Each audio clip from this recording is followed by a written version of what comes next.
Živijo, Kali tukaj. Kot veste, non-stop snemam nove videe, novo vsebino, dajem vam nove koristne informacije in govorim iz izkušenj kot PR-ovka, ki imam za sabo svojo lastno agencijo že 20 let in sem delala z mnogimi ljudmi in naredila več kot 3000 projektov.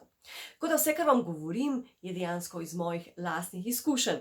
Če so vam moje teme všeč, moje znanje radi absorbirate in seveda delite dalje, dajte se vpisati, dajte komentirati, subscribati, naštimati tiste zvončke, da boste vedno na tekočem z novimi brezplačnimi stvarmi in nasveti. Danes bom malce govorila o Instagramu. Tole me ljudje večkrat vprašajo. Kakšna je torej razlika med Facebookom in med Instagramom? Instagram je v porasti, ker ima pač drugačne funkcije. Ljudje radi uporabljamo Instagram zaradi tega, ker je kot naša platforma, lahko kot nek naš mini website, kjer imamo biografijo, kjer imamo super portfolio, slike, takoj damo ljudem vedeti, kdo smo, kaj smo, s čem se ukvarjamo, zakaj se zavzemamo. Če smo recimo blogeri, influencerji, takoj vemo, v kateri branži oziroma niši se gibljemo. Zato je Instagram tako zelo priljubljen, ker vidimo takoj, če pogledamo 6 ali pa 9 slik in tisto mini biografijo, ki ima 150 znakov, kdo ta človek je, in je to nekaj, kar bi nas dejansko zanimalo. Pri Facebooku je malce drugače, ker je veliko scrollanja in objave ne vidimo tako na pladnju kot neko website, ampak moramo dejansko scrollati. In zato veliko ljudi uporablja Instagram in čedalje več ljudi bo uporabljalo Instagram. Instagram je blazno dober za posel, na eni strani za podjetja, za blagovne znamke, potem spet za kakšne coache, kot smo mi, ki smo predavatelji, ki imamo veliko svojih tečajev, ali pa recimo jaz imam tudi svojo lastno blagovno znamko, Divine Kali. Zato so socialne platforme blazno dobre, ker nam je nek super vir novodobne bom rekla, promocija lahko, če delamo seveda na pravi način. Na drugi strani se rojevajo spet influencerji, pa se rojevajo blogeri in ljudje, ki dejansko imajo neko znanje in ga želijo deliti s svetom. Ko me vprašajo, Kali, imela bi Instagram ali imel bi Instagram profil, želel bi se z nečim ukvarjati, mogoče na dolgi rok bi bil lahko to moj vir zaslužka. Potem pa me spet vprašajo, hej, kakšen Instagram pa naj imam, o čem pa naj pišem, o čem pa naj govorim. Ljudje se zavedajo, da smo mi na Instagramu ali na Facebooku, ni važno, in da postamo samo svoje slike, brez kakršne koristne vsebine, preprosto ni dovolj. Ja, nas bo spremljalo nekaj ljudi, ki nas pozna, prijatelji, sošolci, mama, oče, širša družina, ljudje, ki smo tako ali drugače prišli v stik z njimi, ali ljudje, ki preprosto pač radi gledajo neke lepe slike. Ampak tukaj se konča. Če želite delati na dolgi rok, če želite, da bo dejansko Instagram, Facebook postal vaš posel, potem morate zadaj dati neko koristno vsebino. Torej, kakšen Instagram odpreti? Takšnega, za katerim lahko stojiš.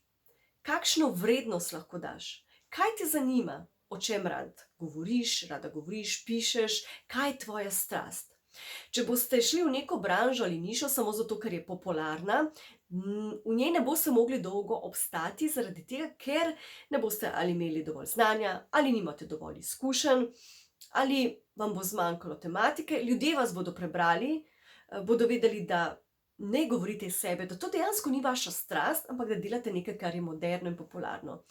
Poskušajte najti nišo, ki bo blizu vam, v kateri se boste vi dobro počutili, ki bo torej vaša strast, kjer boste lahko delili svoje znanje, kjer boste lahko delili svoje izkušnje.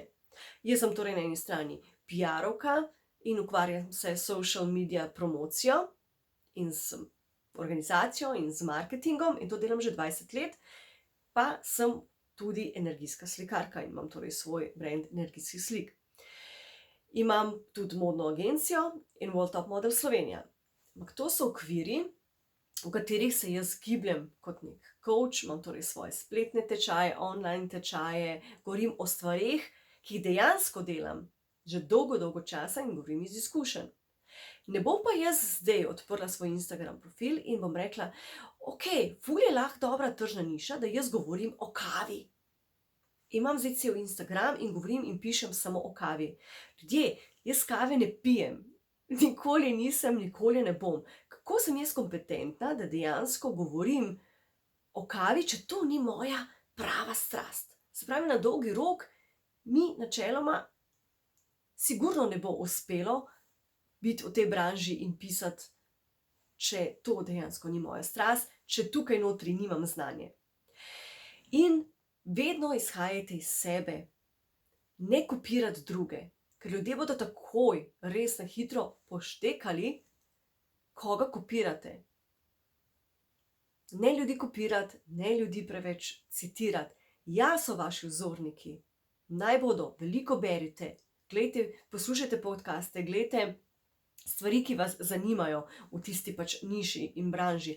Ampak, ko boste dajali vi vsebino, dajte to vsebino iz sebe, iz vaših torej nekih emocij, iz zornega kota, ki vas zanima, ki je vam zanimiv. Seveda pogledajte tudi, kaj bo ljudem zanimivo in govorite torej iz svojih lastnih izkušenj. Če jih nimate, dajte, naberite si jih. To je tisto, kar pije vodo in bo tudi vam na dolgi rok zelo dobro koristilo. Okay, upam, da sem vam dala veliko dobrih informacij.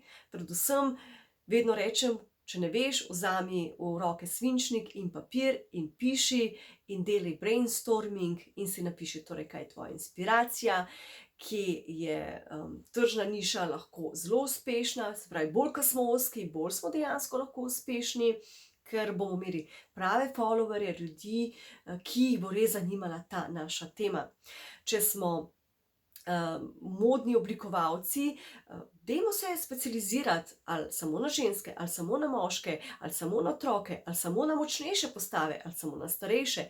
Bodimo torej čim bolj ozko usmerjeni in bolj bomo uspešni. Ko bomo v redu in uspešni v eni branži, potem lahko razmišljamo o neki diverzifikaciji in gremo ven z novimi produkti in idejami.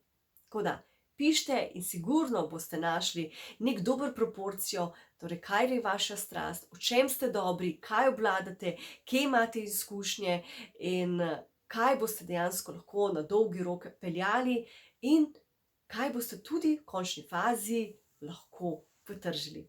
Upam, da so vam bili tile nasveti zanimivi in koristni.